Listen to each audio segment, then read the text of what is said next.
Good morning, my beautiful collective. I hope you all enjoyed the full moon last night.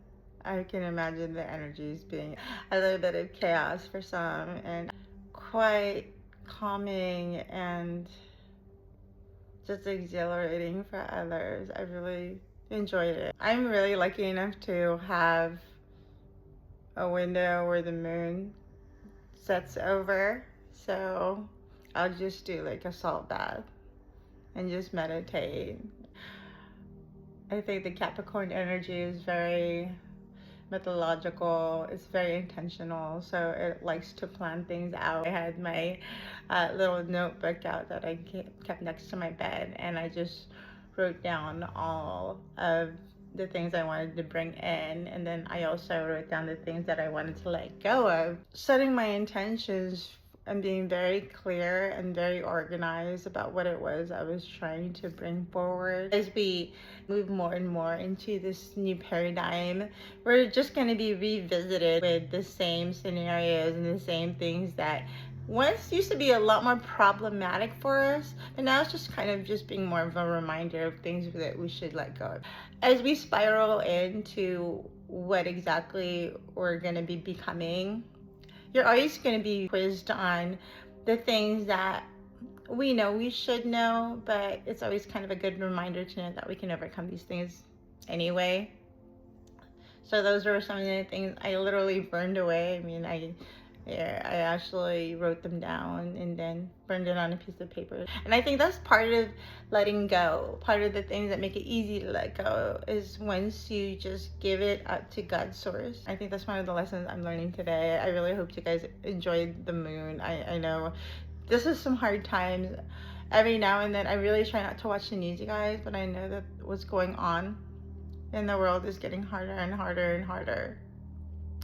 It's not that I'm ignoring it, everyone. I know that sometimes people think that people on the spiritual path are just like either bypassing or just not alchemizing it. We feel it, you guys. We truly do in every inch of our fiber with every encounter that we have, because we are a web.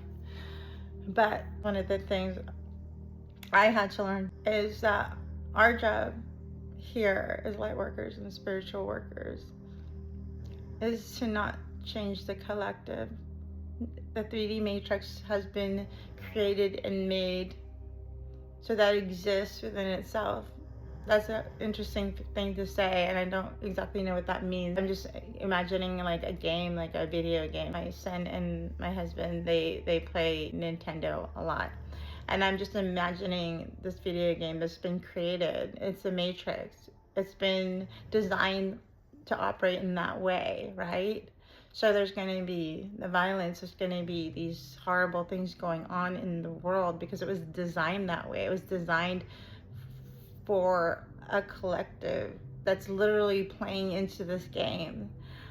And the more and more and more we sit with it and think that it's real and get absorbed into it, we get lost into that frame. And that's just one of the things the universe is just telling me not to do, is don't get lost in the game. Realize that at any time you can turn the game off and no longer participate.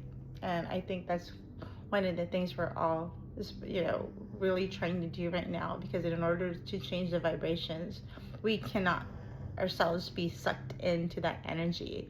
This message isn't for everyone, but if you have been called to see or hear this message, then you're probably on the same wavelength of no longer participating in the matrix 3D energy, and just working to try to raise the vibrations here in our new paradigm. Because if enough people do it, everyone, the energy will shift, the energy will change. So a lot of us are being called to do the internal work. I hope this helps someone today. You guys all have an amazing one.